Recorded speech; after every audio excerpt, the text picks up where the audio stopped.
नमस्कार दोस्तों, मैं हूं अंकुल पटेल। साथियों, हमारे देश की सुरक्षा, हमारे देश के जो जवान हैं वो अहरनिश अपने जान की बाजी लगा करके सीमा पर तैनात रह करके करते हैं। उनके लिए हम जितनी कृतज्ञता अपनी ओर से अर्पित करें उतना ही कम है।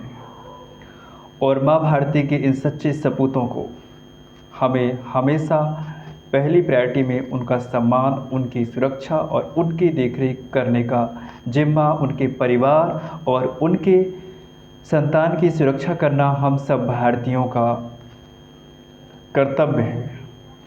साथियों, देश की आज़ादी के 70 साल के बाद तक हमारे देश के जवान अपने पेंशन के लिए सिर्फ सरकारों के आश्वासन को सुनते रहे, लेकिन वर्तमान की मौजूदा सरकार जब से 2014 में इसने वापसी की अपनी, इसके बाद 2016 में वन रैंक वन पेंशन देश के सैनिकों को दे करके एक बहुत बड़ा तोहफा दिया है देश के जवानों को। जब हम विरोधी पार्टियों या विरोधी लोगों से इस बात की चर्चा सुनते हैं कि सैनिकों के लिए जिस प्रकार से वो अमर्यादित अशोभनीय भाषा का इस्तेमाल करते हैं, देश के बड़े बड़े ऑपरेशन जैसे कि सर्जिकल स्ट्राइक, एयर स्ट्राइक के सबूत मांगते हैं, तो निश्चित रूप से इन लोगों पर हमारा संशय होना स्वाभाविक है। हमें इन चीज़ों को समझना होगा कि हमारे देश के भीतर कुछ ऐसे लोग हैं जो देश के शौर्य को, जो देश के सैनिकों के स्वाभिमान को, जो उनके आत्म सुरक्षा को संदेह की निगाह से देखते हैं। एक जेएनयू का वो लड़का जिसे एक पार्टी ने अपने हीरो के तौर पर एक्सेप्ट किया है, कन्हैया कुमार, नाम कन्हैया है लेकिन काम जलीलों की तरह है। उसने सैनिकों पर किस प्रकार से लांछन लगाया था खुले मंच से। ये वो व्यक्ति है जिसने जेएनयू में खड़े होकर के भारत माँ तेरे टुकड़े होंगे के नारे लगाए थे और उसे कांग्रेस ने अपने पार्टी में जगह दिया है। साथियों, ये जो विषय है मेरे दिल को कुछ इस प्रकार से दर्द देता है जिसको मैं बयान नहीं कर सकता। हम देश के युवा हैं, हमें समझना चाहिए कि हमारे देश के हित में क्या है और हमारे देश के खिलाफ क्या है। जब देश में रहने वाले लोग अपने सैनिकों के प्रति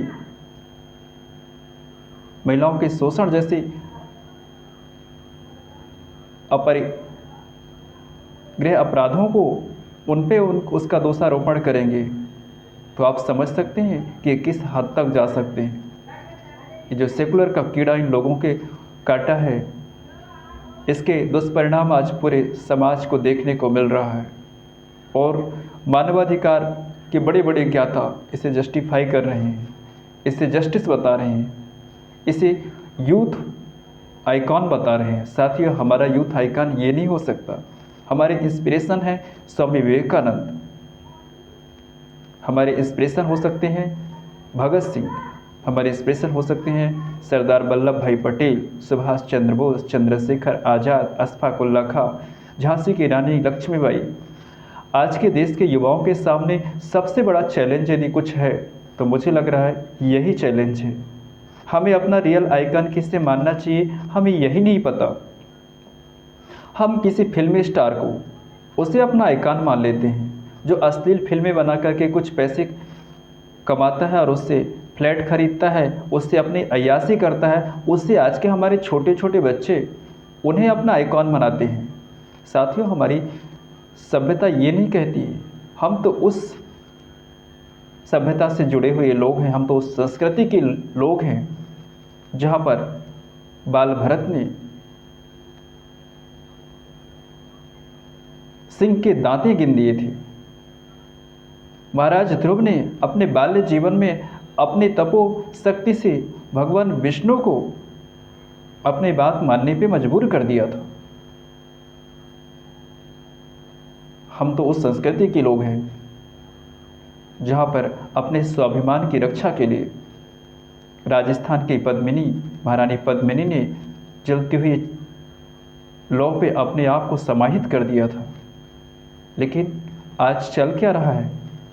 सोशल मीडिया के इस दौर पे छोटी छोटी बालिकाएं किस किस तरीके के रील्स बना करके समाज के बीच कैसी स्थिति उत्पन्न कर रहे हैं। साथियों, ऐसे में आवश्यकता है कि हमें अपने बच्चों को अपनी संस्कृति और अपनी परंपरा और अपनी विरासत को बताना होगा। सरकार इसके लिए कितना प्रयास करती है वो शासकीय प्रयास हो सकता है, लेकिन हमारा मौलिक प्रयास क्या हो सकता है? जब हम किसी ऐसे विषय पे बात करते हैं जहाँ पे बौद्धिक, मानसिक और सांस्कृतिक विकास की बात होती है, तो आपको पिछड़ेपन का शिकार, आपको आरएसएस का एजेंट बोला जाता है। मुझे तो गर्व है कि मैं राष्ट्रीय स्वयं सेवा संघ के विचारों से प्रभावित हूँ, क्योंकि वहाँ पे किसी के प्रति नफरत नहीं, सबसे जुड़ने के भाव दिए जाते हैं। वहाँ पे राम और कृष्ण का दर्शन पढ़ाया जाता है। वहाँ पे हमें पेट्रोल बम या किसी के धार्मिक आयोजन पर पत्थर फेंकने जैसी कोई गतिविधियाँ नहीं सिखाई जाती। वहाँ पे हमें मानवता और व्यक्तित्व के गुणों को निखारने की प्रेरणा दी जाती है। साथियों, सैनिकों के खिलाफ जब कोई ऐसा बोलता है तो निश्चित रूप से पीड़ा का विषय होता है, और हमारा ये समाज ऐसे लोगों को नकारता क्यों नहीं है, ये प्रश्न समाज से पूछना चाहिए। और हमारे युवाओं में एक बहुत बड़ा वर्ग जो हमारी संस्कृति को पहचानने से नकारता है, कतराता है। साथियों, हमें अपने राष्ट्रीय शिक्षा संचालन की नीति में कहीं ना कहीं पे तो सुधार की आवश्यकता है। शहीद का जो परिवार है, जब कोई किसी एक घर से कोई बेटा सीमा पर शहीद होता है तो वो अपने लिए नहीं शहीद होता है, वो सिर्फ अपने लोगों के लिए शहीद नहीं होता, वो हम आप सब लोगों के लिए शहीद होता है। और जब वो रात खड़ा रहता है वहाँ पे, जब वो शहादत देता है, तब देश का बॉर्डर सुरक्षित होता है और हम और आप चैन से जी पाते हैं। इस अंक में बस इतना ही साथियों। नमस्कार, जय हिंद।